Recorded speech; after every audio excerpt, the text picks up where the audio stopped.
So yesterday we were talking about when suffering comes our way, rather than get discouraged, rather than blame the world, to say, oh, this is very good, right?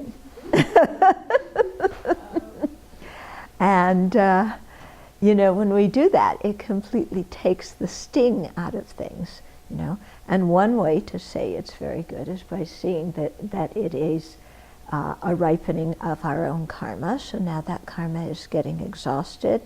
It's finishing off, so it's not obscuring our mind anymore. And it could have ripened as something much worse, but it hasn't. So we're kind of getting off light. And so rejoice in that kind of way. And this isn't a masochistic thing if I deserve to suffer, because that clearly isn't a Dharma mind. Yeah, this is a whole way of transforming the mind. And also when we do this, it helps us see what our real enemy is. Because, you know, when we tend to go to the anger, the self-pity, what is working at that time? It's our self-centered thought, isn't it? You know, it's all about me. You know, and I hurt so much, and I'm so miserable, and the world should change, and poor me, and, you know, it's all about me.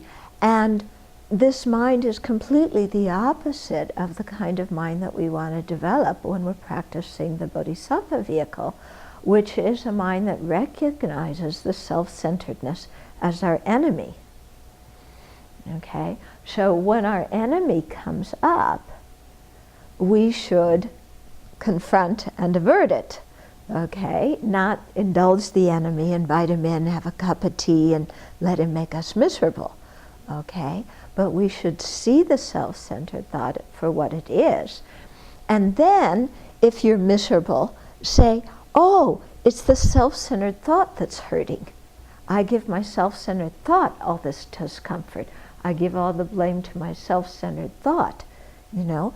And so to differentiate yourself, the conventional I, from the self-centered thought, which is some added extra thing that is not who you are, that is not the nature of your mind, and you give all the pain to that self-centered thought. Okay, so it's a tricky thing here, because we're used to, you know, blaming ourselves and giving the pain to ourselves. Well, I'm not talking about that. We do that automatically. You don't need Dharma practice for that. I'm talking about realizing that our self-centered thought is not who we are, and it is our enemy, because it's the self-centered thought that made us create the negative karma to start with, and it's the self-centered thought that's getting angry and falling into self-pity and, you know, just being difficult to get on with. So we give the suffering to the self-centered thought. Yeah. We say, oh, self-centered thought, you take it. It's your problem. You suffer. And I find this very effective, especially on things regarding reputation, you know, because we all like praise, we all like reputation. Sometimes we get blame, sometimes we get a bad reputation. So when somebody's criticizing, you know, if it's something that I didn't do that's an unfair criticism, okay, rather than get angry and upset about it, you know, take the stinging that I'm feeling and transfer it to the self-centered thought. You know, because why is there this stinging, unhappy feeling? Because the self-centered thought is acting up and saying, but me, I'm perfect, nobody can criticize me. So what we do is we give all that pain that we're feeling to the self-centered thought and say, okay, you suffer with it, you know? And then you think, oh, if my reputation goes down, you know, that's actually very good. Because my self-centered thought, this guy over here, has been making me get very conceited because I have a good reputation, making me very complacent, making me very smug and self-satisfied, and completely destroying my Dharma practice by this kind of ego I'm developing through having praise and recognition. So this is actually quite good that my reputation's gone down. It's quite good that I've gotten criticized, because that's going to destroy the enemy of my self-centeredness, this arrogance and conceit and complacency. Okay, are you getting what I'm saying? Yeah? So it really works very, very well. Because I don't know about you, but you know, when my reputation's threatened, it's like, oh, the whole world's going to collapse, you know. What are people going to think of me, you know? Ah. And then, you know, because there's so much attachment to reputation.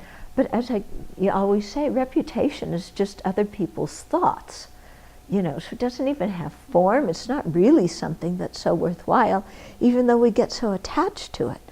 So when we're harmed, when our reputation goes down, to help us really see how insubstantial a good reputation is, you know, we just say, well, it's good I have a bad reputation.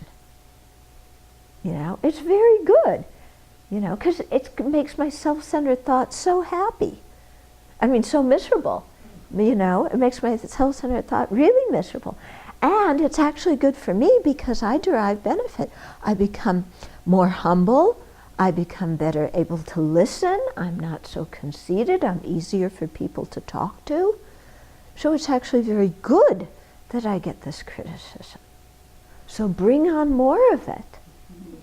Yeah, bring on more of it and give all the pain to the self-centered thought. Okay? So if you can practice like this, it's really incredible. It really works, you know. I did this one time, many years ago when we were on pilgrimage in Tibet, and one of my traveling companions, there's a whole group of us, got mad at me for actually I was doing something kind for him, and I don't know what happened, but he just lashed into me. Not only about the present situation, but he was bringing up things that had happened years and years ago, and things other people had told him about me, and he was really going at it. And here we are in the Tibetan wilderness, pristine, beautiful, you know, and I'm just getting attacked, you know. And somehow I remembered this technique, and I just said, okay, all the pain's going to the self-centeredness.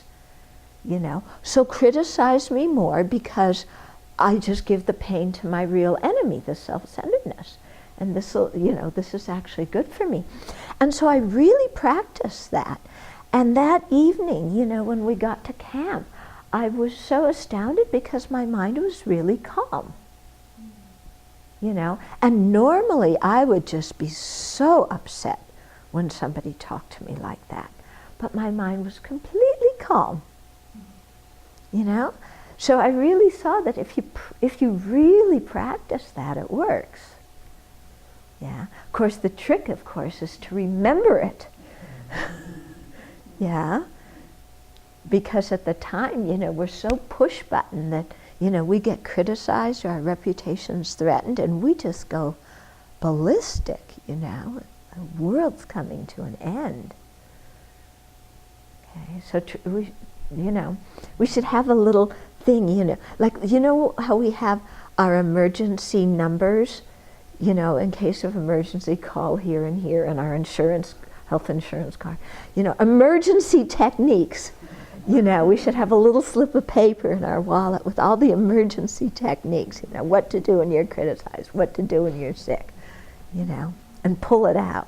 Oh, yeah.